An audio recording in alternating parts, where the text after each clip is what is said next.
Hey everyone, and welcome to the talk of Unifying Vision. This talk is actually recorded from that of Devcom 2024. God, I almost said 2023, wishing the life back. There were some slight complications with the recording, so I'm just going to go through a bit of the original slides and then we'll switch over to the actual talk from Devcom. Now, this talk was put together by myself and a good friend, Jonny Wilson, which you'll hear more about us and our stories a little bit soon. So let's just go through the actual first couple slides and then we'll transition over to that of the actual recording from Devcom. So thank you very much, enjoy, and looking forward to hearing your thoughts on this talk. Welcome to our talk on unifying vision. In this talk here, we're going to be talking about how it is that we as different disciplines come together and work on an actual game level and spaces, and what it is that we can do with different forms of communications, tools, and our abilities actually help unify all together and make sure that we're all working towards the same goal. Now, in a game studio, we have many different talented, amazing people, from that of designers to that of artists, whether that be character, environment, animators, writers, narrative designers, scripters and programmers, programming and audio. All of this comes together to make that of an incredible project, hopefully, right? There's many worries and doubts as we go through. Now, we do have a limited amount of time here with you, as much as we'd love to chat and actually hear your responses as well. But the main things that we want to focus on and really have you take away is understanding a bit of us, as we're going to be talking about really from our perspective, kind of talking about that primarily of design and what it is that we've kind of learned within our disciplines for it. Then also the tools that we all use. What is it the best practices that you can use within your tools to actually make it much clearer and speed up efficiency within your game dev period?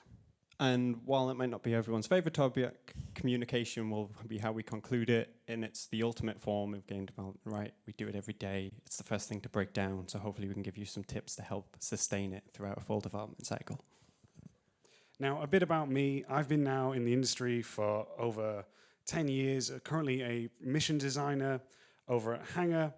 I feel very old when I say I've been in the industry now for 10 years. Definitely lost some hair as well. I've worked on a range of different titles on different platforms, from mobile, indie, augmented reality, and most recently that of AAA. I'm the host of a podcast called Level Design Lobby, as well of an author of a book series called Let's Design. My most recent titles out there would be that of Hellblade 2, multiple entries into the Cyberpunk franchise, as well as other different additions to that of the Division franchise as well. So I'm Jonny, Jonathan Wilson if you want my full name, but Jonny's fine. I've also been in the industry for over 10 years. Like I said, we're both old now, or at least that's what it feels like. In that time, I've kind of run the gambit. I've worked in indie, mobile, VR, AAA, working on anything from tactics games like Death of the Member Routine, in between, which is something I did with first two games while contracting, to action-adventure games like Mafia Definitive Edition, to puzzle games like Shadowpoint, and action platformers like Shu. So I've run the gambit, worked on multiple genres, which all require different disciplines, different understanding of even level design. I also sit on the BAFTA Games Committee, where we kind of help with their award process and kind of vetting process and kind of understanding how BAFTA can support the industry as well going forward and more. And I'm also an industry mentor, so that's supporting initiatives like Limit Break into games, so helping those break into games, but also those starting out in their careers, like how do you pursue progression paths, how do you develop over time? Now, during our time as well, part of the reason we decided to do this talk is both Jonny and I have been contractors in the industry, working, as you see, many different studios around the world. And it's been fascinating to have this because not every contract demands the same sort of tasks or gives you the same amount of time. We have contracts that last maybe a month, others that last multiple years. Yeah, and like in that, even from this board, you can see like what we're saying is a very high level thing, but Max did it for 4 years and somehow did work at 7 different studios. But it's the durations of those tasks and what you're being asked to do as a contractor. And the reason it sparked this talk to kind of come together is because how do we as a discipline join in a team for a very short space of time, hit the ground running? And like a lot of things are missing, we realize when we go into studios, and we're hoping that developing these things further can make lives easier for everyone. Imagine onboarding a new staff member every other month. Like you don't want to have to do that. And from that, again, just sharing our perspective, our time in the industry, the general role of level design is that we are the architects of the virtual world, really crafting the playable spaces that make sense within it and allowing you, the player, to best use the mechanics that we have in that game. We also need to make it clear where it is the player needs to go, as well as delivering what is their objective and possibly helping out with narrative, not necessarily in the writing of the dialogue, but where it's delivered or environmental storytelling as well. And then when it boils down to it, once we've done all this, we also need to be mindful of pacing, of a mission, a level, of the overall game as well. Like without this, we can't keep you at a 10 for like 3 hours. Like that's not going to be a very enjoyable experience. You need to have different styles of gameplay, and that's how you dictate the pace, whether it be puzzle solving, combat, stealth, narrative. They are how you can dictate your pacing of a game or a mission. And that ultimately of scripting the events, like as designers, like you don't just do blockouts all the time. It's not about level, geo by itself. Like you need to kind of execute your ideas. Granted, the content you use to execute this is usually made by hundreds of different people, whether it be animators, artists, VFX artists. You need to collaborate with them quite closely and dearly so you make sure you execute everything correctly. Now, we just talked about kind of our role, but obviously, as we mentioned earlier, whether that just be the game, a level, a mechanic, there's so many people that are involved in this, from that of ourselves, level design, Game designers, narrative designers, environment artists, lighting, audio, you didn't click fast enough, tech, QA, and leadership. We've I'm stealing it from you. We've definitely practiced it. But all of that we're really trying to highlight is that so many people are involved in this. So when you're working with so many different people with so many different perspectives, we've got to make sure that everyone understands what is the overall goal, what is the overall end product that we're actually working towards together, instead of some feeling that they want to make their best portfolio piece during an actual game part, which is quite difficult. And sizes of games and that of studios have changed, regardless if you are an indie, AA to AAA. We're starting to have more and more people involved in these processes, which normally can mean that communications is very important for it. As sadly, as Jonny has referenced, it can be the first thing to break down. And part of that communication is the brief that we actually get as well. If I said to all of you, imagine a big bad red robot, each one of you would come up with a very different idea of what that means.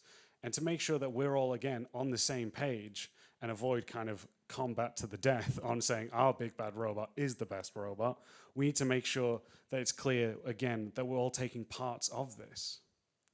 Now, there's a lot of things that help with the communication, with unifying for it, whether that's the tools, the team and communication, and the most important thing, the limited resource that we all have, which is time. And I think this is a really good quote that I'm kind of paraphrasing from that of Mr. Iwata from his book, Ask Iwata. If you haven't read it, do go check it out. And that is, we make games to be fun for others, so why can't making games be fun as well? Now we're going to be talking about that of tools. What tools do we use? How to best use them as we go through and develop.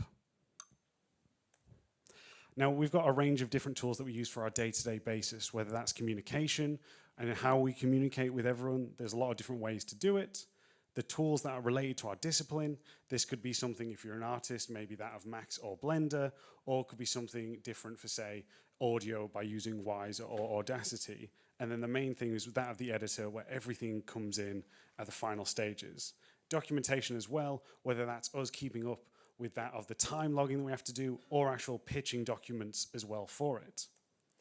Now, editors have changed a lot in recent years. We're seeing more and more of a switch to that of Unreal. More studios are no longer investing in their own tech, but using others, which is a great thing for us in many ways, because when we transfer to different contracts to other studios, then we can actually bring prior knowledge to help shape that of the tech we're making. one of the big things that I've noticed myself, like with this shift, like Max mentioned transferable skills, and it's like not to say if you've worked in proprietary tech or you've worked in Unity, you don't have anything that can transfer to an Unreal project. That's not true. Like we all learn from each other. We do that in games. Tech is the same thing. But as we see more and more studios make this switch, like that base, what we all build our games from, is becoming the same. And while we will layer on top of that base and specialize it and customize it, the fundamental learnings you've got will always be applicable. Now, Unreal is such a powerful tool. Again, different disciplines can use it in different ways, whether it is us in level design, that of artists, animators, audio, programming, and much, much more. But when we're talking about it from the design perspective, we'll focus really on two topics. The first, that being blockout. And scripting. Now, when it comes to blockout, we do have different ways to do it. But the first thing that I think is really important for all of us to nail down, not just necessarily for design, but for the entire company, is that of metrics. Metrics is not necessarily the funnest topic to talk about, but it is so crucial for it. And what's really important is that you increase the metrics by a very readable amount, from that of a single corridor being 4 meters in this example, to a double corridor width being 6 meters for it. By having this instantly readable, it's much better than trying to read centimeters while you've got 100 bullets flying at your head. Not only this, but we need to think about different characters that we may have, whether that just be our main character, side characters, or if you're in that of a hero shooter, the different characters the players can use for it. And then once you've established that of the actual metrics you want to use, well then you can understand which should not be used as well and reinforce that to make sure. And the best way to do this, is there's no easy really answer to find metrics, is to create a metrics gym. You can see that I have like many different types of cover here, just changing it by increments of like 10 centimeters, whether that be the height, or you can see on the side the cover buffer as well. Testing and going over with the team really allows you to make sure you get buy-in from everyone. Now, once you have this, we really want to focus that on the like 80-20 rule, where by giving the designer 20% of the power within kits, they're able to do 80% of their work. So instead of everyone having to scale up to meet our metrics, you're giving them like Lego pieces to use instantly for it, so that way they can then go off and not worry about making any mistakes.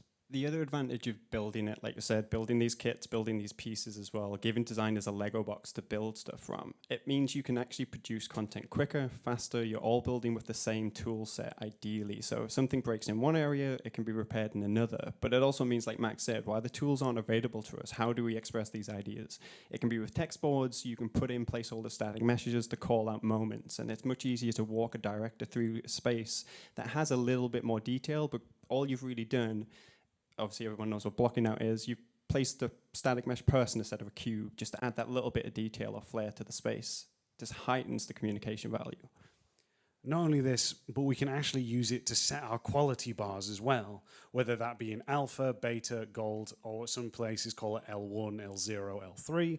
By having an understanding, then the devs can actually use these kit pieces and make stuff with that we already have pre-existing, not fearing that they're too far or too behind, as they have the same kits to use. Now, this is a much more less entertaining, but we do need to make it much easier for people to find the content they work with. So think about that of the file structure, naming conventions. So when they're searching, it all makes sense for it. Again, it makes very obvious answer, but it's amazing how many people don't think about this. Another thing that's really great with Unreal is actually having collections. So we have setups where we have LD collections, art collections, where again, anyone who's new can be onboarded quickly, as all of their equipment and tools are in one area to find instantly. And with these collections, you kind of have to think, when you're a designer or anyone can add to it once it's created. But usually when you find something in a collection, it's a good idea to see it from a lens of, is this game ready, or it's ready to be used? So you're not letting anyone use a half-baked asset that could become deprecated in a week or something like that. And like, it's a sign of, like, a stamp of approval of this has been vetted in some way by someone else. And you can allow other designers and stuff to add to this. So this kit will grow throughout development. And then on your next project or the sequel, you have a much more solid foundation of all these tools and Lego blocks, for instance, you have to use. Now, when we talk about blockouts, there's many names for it, that being that of grey boxes.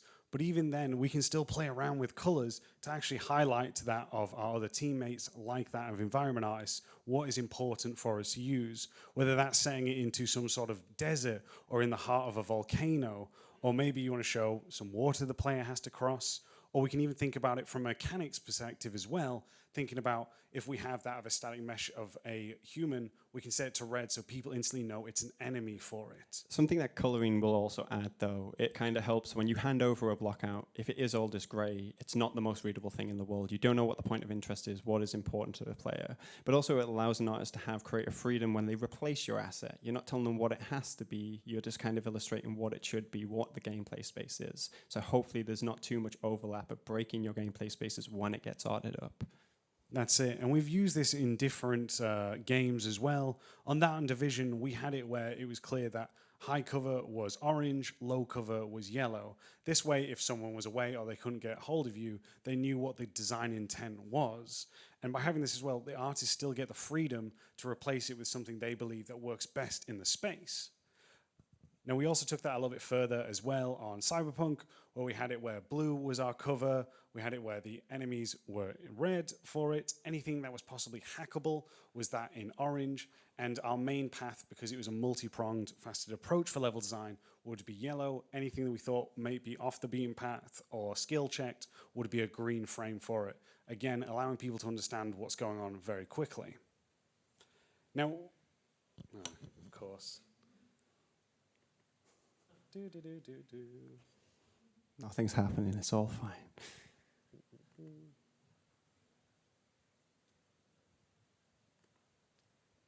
Okay. Right. It's not really a talk if it doesn't go wrong, right? So, but from this, what I've done is I actually created a tool for that when I was working on one of the contracts, where we had it built into one of the systems where you would change the height, it would change the color and different meaning for it. So orange for us would be that of cover, green would be climbable, so when the artist saw this, they'd know don't have anything kind of blocking it. And then what we also had was that of a checkbox where you could say wall run and it would turn it yellow. This game was really big on locomotion, so having this instantly as we worked in different time zones as well really helped communicate without us having to worry about missing each other during the day. Now onto scripting.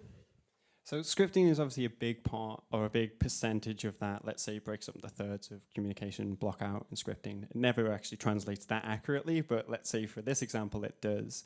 You're still thinking about communication in your scripting, right? Like, and it sounds simple. We all know what comments are. We all know how to use them. Programmers love to use them in code, but designers can use them now in mission scripts too. And just creating like a key or something like you would in a diagram, it just lets everyone know where you have stuff in your script. If there's a bug to fix in your script and you're not the one to fix it, they know where to jump to because it's like focus on the checkpoint logic, focus on the VFX, so on and so forth. And it makes it easier to hand it over to another designer because sometimes in development you may have to work on something else and someone takes over your content and the last thing you want to have to do is scramble around to be like, how do I hand this over to them? But if you did a bit of pre-planning, you've already done a lot of this, so it makes it easier to talk through and explain to someone. And it helps you avoid this. Like, hopefully no one thinks this is ever good. Hopefully no mission scripts look like this or anything like that. But with that comment logic by itself, you would kind of see it would be a little bit easier to navigate if it was kind of broke down. But further to that, see, nice, clean, small, kind of grouped together, a little bit better. Comments, simple, like you can group together, you literally describe what you do, but you can go a little bit deeper than that and actually use it to help you while you design stuff, because you can kind of mentally visualize or know what you want to do. So you can give an overarching comment for a piece of logic and then actually comment the individual bits.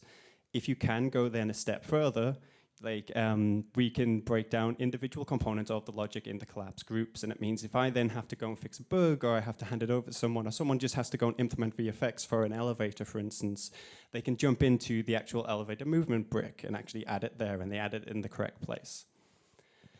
Something else that kind of becomes useful, and once again, from a like Unreal background, is that of actually adding categories in your kind of variables. The reason this works is you can be publicly exposed, keeps going now, And then you get this asset, which is like a prefab, if you're familiar with on Unity, or a blueprint actor. So you can share this with the team. We can all use it. If it breaks, we fix it in one place. It fixes it in all missions. But it's also now not just a bespoke one-off instance of a piece of content. I can give this to designers, and they can use elevators in different missions or whatever they want to do, customize the height, customize the movement direction. But if something was to fall apart or fall down because an update comes in, I fix the default actor. So to sum up about the tools that we are all using right now, is that it's really important to know what best way to use them to speed up your process. By having tools built into this, you can make it a lot simpler and a lot quicker versus constantly opening down drop-downs or dragging materials on to that of different blocks. And sometimes it may feel like a bit of a time investment to put and create these things, but really you get out what you put in. The more that you do with this, the better it'll be easier to expand upon and get people involved much quicker for it. Make sure that you create the guidelines, keep them consistent for others as well to follow. At the end of the day, we do need buy-in from everyone to use these in order to make sure that they stick as well. So now we're going to kind of go through the communication part of this process. Like, while we know it's probably the drier subject of game development, it is the thing we do every day, right, of our jobs, like whether it's a one-on-one conversation with someone, so on and so forth. And it is also one of the things that will probably break down multiple times throughout development, but you can repair this stuff. So ultimately, why is it so important? It helps us achieve buy-in in our content. Like, before we can even start building as designers, we need to know, have we got a right idea? Is it on the right path? Does it align with the vision from directors and things like that and other stakeholders?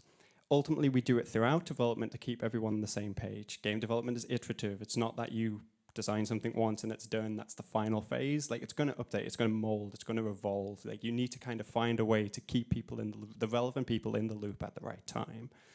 And then it's a good way of conveying ideas and allowing people to express themselves. Like, a lot of the time, you don't just have to talk to your design team, talk to other people, other disciplines to kind of get more insight, and it might unlock something in your brain that you just kind of blocked out. And obviously, we're talking about unifying vision. The more you communicate, the clearer the idea is, the more unified the idea becomes. So obviously, methods of communication. This is kind of super simple, super obvious. We have written, documentation, emails, instant messaging, things like that. We obviously all know we have verbal. This one changed quite a bit as we went to hybrid and remote working. So it's no longer just go to someone's desk or schedule a meeting in a meeting room. It's more Zoom calls, it's more online, which means we are more instantly accessible, I guess, now than what we were before. Because sometimes it was always, I need that half-an-hour slot to get you all in the same room. That's changed a little bit now. So obviously, everyone's probably seen at least one of these or uses them day-to-day in game development. Like, you send an email, create a thread, you use Slack, instant access, Discord, WhatsApp's the same. And then verbal has become a lot of, sometimes too many Zoom calls in a day. I'm sure we've all gone through that. Teams, Meet, Skype, if anyone still uses it. I remember early in my career, that was our default video communication software. And then that of documentation. Now, we've all seen it and had it in our previous experience where it would take a while to get different documents as someone's in charge of it. You'd have to wait to then edit it. But we've seen a really big move forward with more kind of online and active documentation tools, from that of Miro, Millernote, as well as Notion, meaning that we can all be involved quicker and also get people more invested with our ideas for it. As much as we have these new forms that we're not by anyone saying the old forms of documentation, like standard Word documents, are gone or old or outdated, but it's like just adapting your approach of how you use them. Like Max mentioned, these things are live documents now, which I think is generally much better because, once again, I said before, game development is iterative. The first pass of my design is probably going to mold and change because the story plot line changed, so I have to go now reflect that and actually update the design itself. So moving to things like Notion, Millernote, and Miro allow us to do that and also introduce more collaborative ways to actually communicate with each other. Now, Miro as well can be used in many different ways at many different stages. We might have it where we're at the very beginning trying to figure out that of the pacing of a certain mission for it. We can use this right off the bat to time out the timeline, as well as what gameplay are we going to use for it, whether that be in a cinematic, traversal, puzzles, or combat as well. And me and Jonny may not even be in the same country, but we can still tweak it and move the values to how we seem fit. We can also, again, bring different teams on for it as well by having each team with their own kind of section and colored notes where they can leave feedback instantly for it, again, getting everyone's opinion across. And it is, again, as engaging as you want to make it. It's up to you to make sure that we can make this creative. We're all creative people. I see people with different color hair here, cool hairstyles. I wish I had hair again to make hairstyles. But it's all of these elements for it that we can invest in by being our creative selves.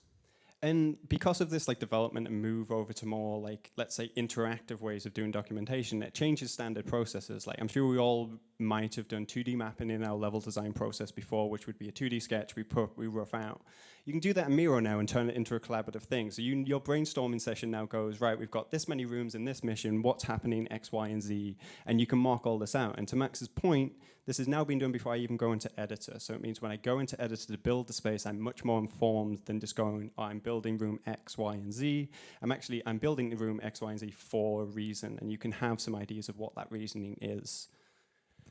Another example, so when I was working on the tactics game Dester, because we were trying to figure out boss fights and things like that, and it was a tactics game, I knew what the grid is. So I could go into Miro and I could actually play out the scenarios with myself, with other people, and kind of evaluate things ahead of time before I spent time actually putting it together to then maybe find out actually it was the wrong direction to go in the first place.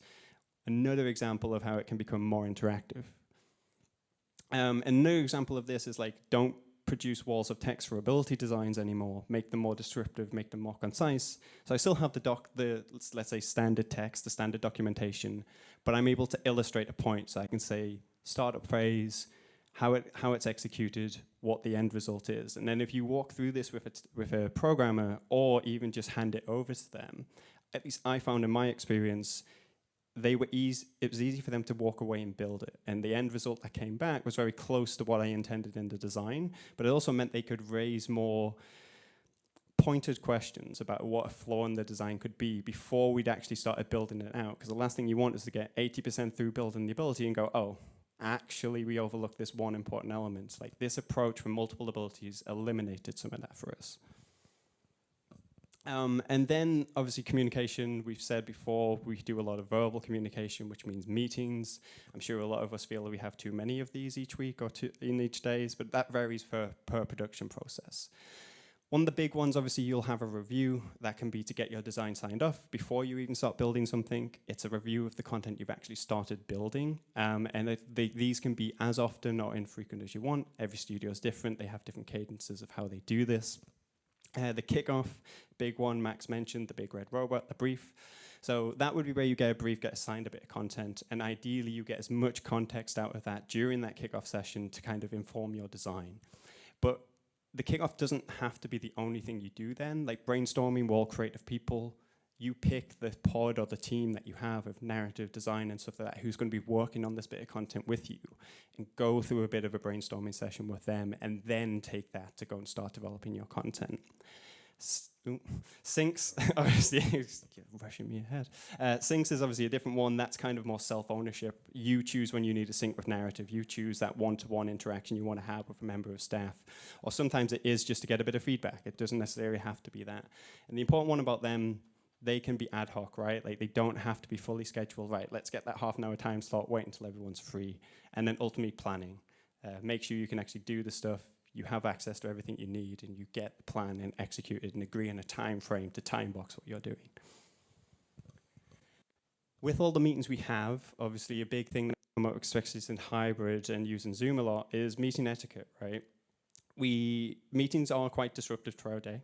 If I have several meetings on a morning, I'm not really going to be able to get into the flow to produce a bit of content properly because I'm going to keep getting interrupted by a call. That's not to say the meetings aren't important. They still need to be done. They still need to be answered. But just try to be mindful for that. But that means when you go into the meeting, know the purpose, be clear up front so everyone involved knows why they're there. We're here to discuss specific points rather than opening on a very vague thing and then spending 15 minutes before you get to the point. That's 50 minutes. We get back, we actually discuss the issue, we might finish early. Being mindful of the time, and like one thing I have seen as a common practice is if you book like a 30-minute or hour meeting, actually only book it for like 25 or 55 minutes. Give a 5-minute buffer at the end. We all know most meetings will run over, but if you've already got a bit of a buffer, the run over time is always going to be less, and you start wrapping up a little bit earlier. only inviting the necessary people. This one's kind of hard to figure out sometimes, but it does hopefully prevent too many cooks. Because like if you invite, I don't know, the entire like leadership department, everyone that has to reflect on it, when actually you just want feedback on this little combat beat of the mission, you're not here to discuss the entire thing, then you want to kind of avoid taking focus away from the thing you actually want feedback from. And something I'm sure we're all kind of cautious of, does it need to be a meeting? Could it be an email thread? Could it be a Slack thread? Like even if it is just 20 minutes to half an hour, that's still interrupting someone's day. So kind of be mindful of these steps as you go. And like ultimately just coming prepared, sounds super obvious, but just have that build ready. Make sure everyone has access to the documentation. It's like a small step, but it needs to be stated. Yeah, and I think another thing I've seen a lot of, even myself when I was a junior for it, is making sure you bring a notepad.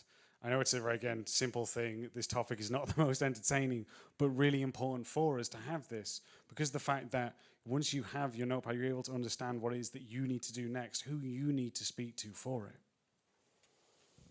So with communication, like I said, being a big part of game development, what we do every day, like we can't avoid it. Like how do we do this effectively? And like the big one that I kind of come across, and obviously working as a contractor, working with myriads of different teams on different genres, is like the big one is know your audience. Like how you communicate to a director is probably going to be different how you communicate to a fellow designer, how you communicate an idea to the programmer building the ability for you, right? They all absorb information in a different way. We talked about Miro, that's a much more like visual reference thing. Don't be afraid to use visual aids to reinforce your ideas. Like diagrams will probably help a lot more than wall of text. Just like a big one I found is useful is storyboarding. Like if you're at a certain point in production, you can probably screenshot a space and actually start going, right, this is going to happen here, this is going to happen here, this is when it's going to happen. And doing that and combining the two leads to more clear and concise documentation. Design Bibles are probably long and gone. Like, let's say we're not producing 100-page documents at the beginning of development before we start building the game anymore. It's too time-consuming and so much changes and so much pivots. Like, it's more about being concise, clear about what you're trying to do. Use more collaborative tools. And once again, this doesn't just have to be Miro, right? We all use live documents. We can add comments. We can add feedback. We can send it back. We can actually both comment on the same document at once now. It's really impressive. It's like having an instant chat with someone while you're doing it. And you should do this in your day-to-day work anyway, but seeking feedback. Like it doesn't just have to be on the content you're making, but it's like, is the feedback loop with your team actually working as well? Like is the methods I'm thinking are working for everyone? So people might not like the interactivity of Miro. They might want a direct approach. Like don't be afraid to take that kind of stuff on board, because the more you develop this process, the better it will become. It will make communication errors like that broke down before less likely to happen in the future. And the big one, like we listed all the disciplines it takes to make a game, make sure you have cross-discipline communication when you're developing ideas. There is this kind of weird bias that designers develop when they are designing missions of, you know what's possible in a mission or you know what's possible in a level, so you kind of start erring on the side of safety. Whereas if you bring in a narrative designer or artist who doesn't have this bias or doesn't know the limitations of the design, like they can put an idea to you in a very different way and you haven't thought about it because you're like, can we actually do that? But like usually you just kind of ignore it, and then you realize when they say it, it is possible. You just have to go about it in a different way. And we don't mean to develop this, but it does happen. You're building so many missions, so many levels, like you will try to play it safer sometimes rather than taking that risk. I think an important one for it as well is that we also kind of get a bias where we think we should be in control of everything, when really ideas can come from anyone and anywhere. So encouraging your team to be a part of this creative process is really important for it. And something I found, at least by contracting, and like this is another example from when I was working on Desta, like there are different forms of communication, right? We all know what paper prototyping is, like we all know what prototyping is in general. But once again, because we have these more interactive tools where we can both collaborate in the same pace, I can prototype boss mechanics that I wanted to try out. And once again, that 80-20 rule, there's no tech existing for this, there's no tech time wasted to do this. But I'm also getting real-time feedback on, does the idea kind of make sense, how people feel about it, and it's kind of like role-playing. And one thing to bear in mind, I have thought about how to use this outside of tactics games, and we go back to the 2D sketches I talked about before. You could walk someone through a space, right? Like even if you are just dragging a circle through a space and actually talking about what's going to happen when enemies pop up, right? We can do this and actually role play with people to get them more engaged in the idea. And another kind of cool one, it's not a pun, the cool board is something that I kind of got introduced to by Joel Beatrice, and he was the lead designer at Us2 Games. And when I joined the team to work on Desta, he introduced me to this concept, and they'd used it previously to identify the objects you would actually build and repair on Assemble with Care. I was tasked with then taking the similar approach to how we would start to identify special abilities to use in Desta, the tactics game. So kind of simple concept, obviously, if you don't look at the details, good to super cool, that's literally what you think of the actual thing. But the biggest benefit of this was the risk, the not too risky to risky. So this means when you're doing this process and going through it and evaluating ideas, you're immediately kind of like sat there, like also thinking about what are the production implications? How does art present this ability? What are the design implications? Is it too generic? And then you end up kind of with, you kind of end up with something like this. So you can assign your own criteria to kind of what means good for your project, what means super cool, and the risks. The risks should always come from the disciplines, right? Like, so it should come from production, it should come from tech, it should come from design. I understand this is probably harder to do at bigger studios, but you could do this rather with instead of the entire team, you could do it with the mission pod, for instance. So the way it would work is we'd sync every fortnight. So once again, you're bringing the team together, highly collaborative. We can see what's going on and what we're planning to do. And you would pick, like I would be the leader of it, so I would pick an ability out of the pool. It's not in the screenshot, it'd be off to like the left. There's like what I called the pen of abilities. And then we'd rank them. And then once we'd finished like ranking them, we'd usually go with the person that ranked it the highest and ask them to kind of explain why they thought it was super cool and things like that, and their reasoning for it. But we'd also contrast that with the one that got ranked the lowest, and that did inform the types of abilities we'd build for the game, with an understanding from the team why they kind of thought and came up with those ideas. So kind of in conclusion, like communication is something we can't avoid. We all have to talk to each other. Like, if you're a kind of silent person, like you still kind of have to engage a little bit, but once again, maybe you're one of those people we have to approach differently. It's a vital component, but it's everybody's responsibility. Like, you as the designer can't be then expected to be, you're the one that has to chase everything up. Like, there's got to be some ownership taken from other little pots, and make sure you kind of communicate and liaise with them at the same time. The more we communicate, the stronger our ideas become. Once again, sounds obvious, but once again, I've said before, communication can break down, but it's important to remember how you re-establish that if it does break down, and how you bring everyone up to speed in the same place. And then find what works for you, what works best for a team, and don't be afraid to try new approaches. Like the paper prototyping stuff and walking through it was largely down to the tech being rewritten or not being ready, but it meant we didn't have to slow down like the development of these abilities or the thinking or the design process as well. But yeah, I would always say if you think you can find a new approach to make the communication of ideas more engaging, do it, try it, figure out, like just experiment more. Yeah, and as you said, as we're just coming to the end of this, really unification can come in many different ways and form. It's not just that of a charismatic leader, some sort of big pitch. It really can come in how we use the tools, how we talk to one another. By having that, we can again all work together and to make something great. So thank you very much. If you do want to reach out to me, you can reach out on Twitter @MaxPez or email me at leveldesignlobby@gmail.com. And likewise, you can get me on Twitter @omni/92, or you can take my email and follow up after this to talk about anything else I couldn't go too in detail on and go over those approaches. So thank you very much, guys. Appreciate it.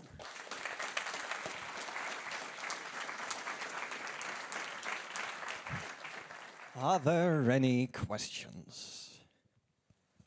One. Hello. Hey, bud. First of all, really great talk. Thank you. Thank very you. much. I'm a UI UX designer, not an environment designer. Yeah. But I do. So I manage a team of like 9-10 people, something like this. We use a lot of these same kind of collaborative tools, Miro or Miro. We all call it different, that's fine. Things like that. They're really recent developments, and they've been really helpful for collaboration. They have been hell for accessibility. They are. We have so many Miro boards, so many huge boards just full of content, covered in comments. Anybody coming in from outside of the team, you can't find anything. We have had to devise systems to make these things accessible. So examples, I built out an index system, basically. So mirror boards are now structured using a grid, like a table. And then you put the latest update in the second to last cell of the grid, and then a text object which links to the final cell of that grid. So every time you add one, whenever you touch the item in the index, the view will zoom to the end of the grid. We also structure everything chronologically like that, and we have like a Slack thread, this is actually where we post updates and we talk about and we have our conversations. We will link to these boards, and we'll maybe have comments and stuff on these boards, but you know that the main conversation is happening here. So my question is kind of building on those kind of things. Are there other ways that you have found, like, have you come across this as a problem, how to make these collaborative tools accessible, and what kind of processes or systems do you have in place to make them accessible to outside parties especially?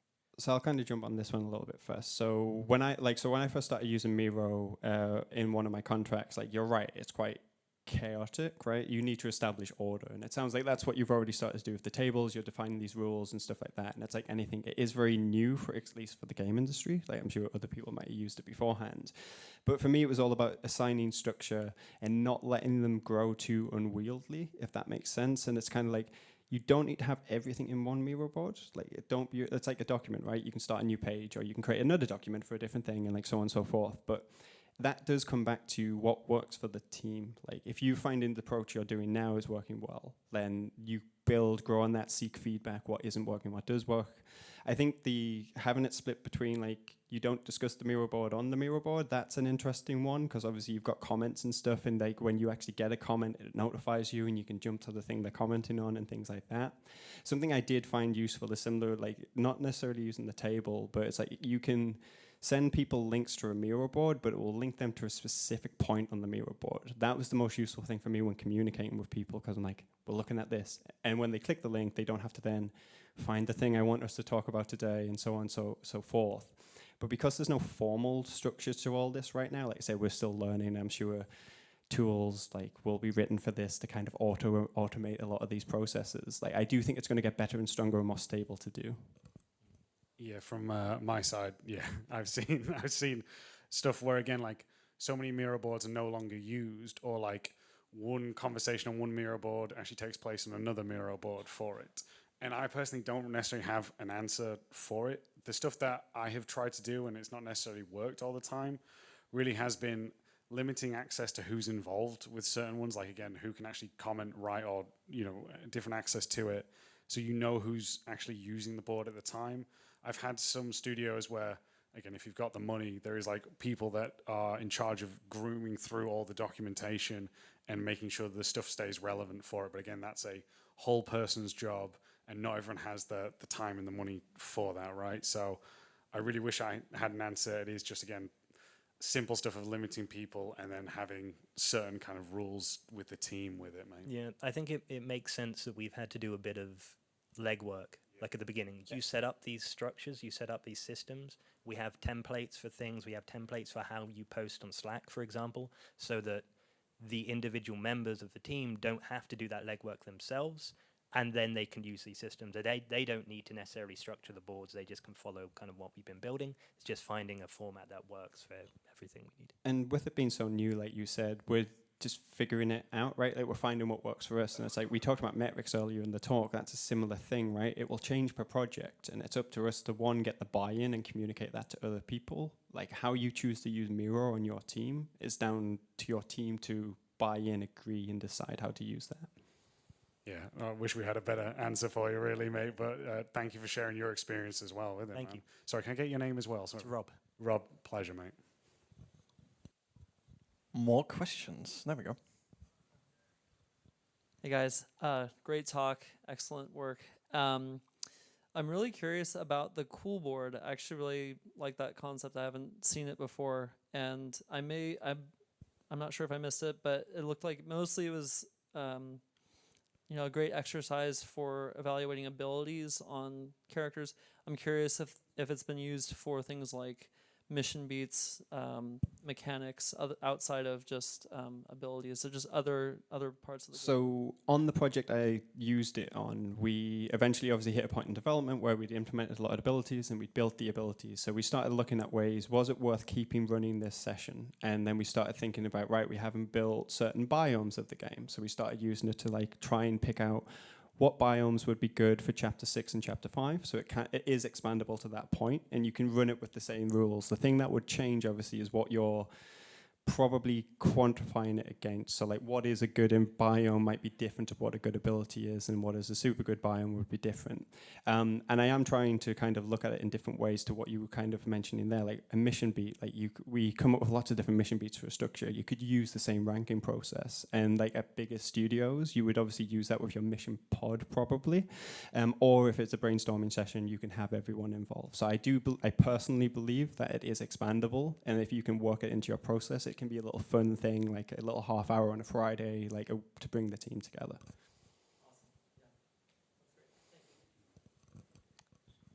Yes, as I said, really great talk. Thanks so much. I have a question regarding the editor process when you are in the Unreal editor.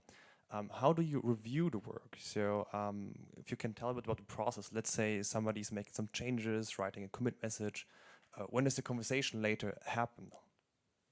You want to go with this one? Or? In terms of like, when does the conversation happen with the review? When it's time for the review, do you mean for it? Exactly. So when it's time for the review, Right. and I don't know, do you use Slack because we're talking about tools? Yeah. Do you do a Zoom call in this case? So yeah, I've seen it go a few different ways. Like I've seen people give like reviews in the editor, right? As you've got like sticky notes in certain ones, and they leave that there, such as simple ones of like move cover X or remove cover, tweak things like that. But I've also seen it where I forget I don't know if you've heard of the tool Parsec, where on Cyberpunk, because of what happened in COVID, we're all so far away. What we do is we'd use Parsec to run through as a team. Like you could give the controller, the virtual controller, to someone else to actually use for it as well. And that way they can play it almost as the first time. And then it had like, I don't think Slack doesn't have it, but you have stuff like Zoom where you can actually annotate across over it as well for it. So it's finding the best one for it. I do recommend Parsec because that was a great tool for us to play, especially if you're all remote, with that one as well. So that was a really important one. I hope that answers the question. Right? Yes. Final question. Yeah. When you use Parsec, are you having the editor open, or are you going for the game? Let's say for the game build at the end. It depends. Like what we tried to do at different companies was like Wednesday was our like team level design playthrough. So you try have everything submitted for it, so it'd run there. But I've had it where something didn't get submitted in time, or maybe you want to try it out instead of submitting for it, so it would go through the editor. But we tried to mainly do it like in game because the editor really like chugged through and kind of ruined a bit of the process for it. So yeah, that was some of the best ways that I've seen when working with it. And I liked the idea of doing it notes actually in the editor as well, because then you can come back to it later and see that someone's left some really like live things in there, which is really nice to see. Great. Thank you. Okay, our final question, if there's still a question. Otherwise, you can start mingling. Thank you again, team. Really appreciate Thank it. you, Have a good everyone. Devcom.